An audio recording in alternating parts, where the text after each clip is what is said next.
అందరికీ శుభోదయం. నా పేరు జస్విత. నేను అగ్నిగృహం నుంచి. నేటి నాటిక ప్రదర్శన.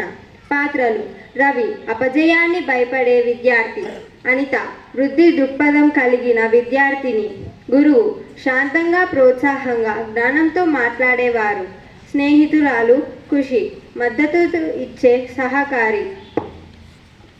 రవి ఒంటరిగా తన పరీక్ష పత్రాన్ని చూస్తూ ఉంటాడు. అనిత మరియు స్నేహితురాలు ప్రవేశిస్తారు.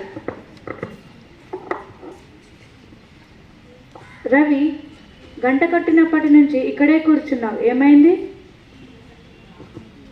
నేను మళ్ళీ ఫెయిల్ అయ్యాను. ఎంత చదివినా ఫలితం మాత్రం అదే. ఒక పరీక్ష నీ భవిష్యత్తును నిర్ణయించదు.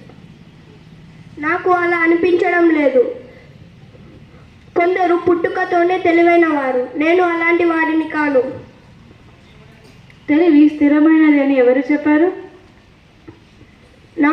నా మార్కులు అదే చెబుతున్నాయి. నువ్వెందుకింత నిరాశగా కనిపిస్తున్నావు? నేను మళ్ళీ ఫెయిల్ అయ్యాను మేడం. అయితే నువ్వు ప్రయత్నం ఆపేశావా? కాదు. అయితే నువ్వు ఇంకా నేర్చుకుంటున్నావు. నువ్వు ఫెయిల్ కాలేదు. ఈ పేపర్ నువ్వు ఫెయిల్యూర్ అని చెప్తలేదు. ఇంకా ఇందులో ఉన్న మాట ఇంకా కాదు. ఇంకా కాదు. ప్రయత్నంతో నైపుణ్యాలు పెరుగుతాయి. తప్పులు ఉంటే నేర్చుకోవడం జరుగుతుందని అర్థం. ప్రతి గొప్పవాడు ఒకప్పుడు ఆరంభ స్థాయిలోనే ఉండేవాడు.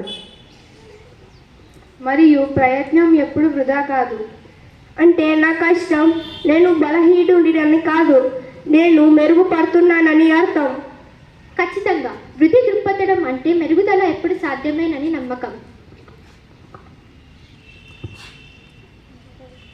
ఇక నుంచి నేను చెయ్యలేనని చెప్పను. నేను ఇంకా చెయ్యలేకపోతున్నానని మాత్రమే చెబుతాను. ఆ ఒక్క మాటే అన్నిటినీ మారుస్తుంది. కష్టం ఎదురైనప్పుడు భయానికి కాదు, నేర్చుకోవడాన్ని ఎంచుకోండి.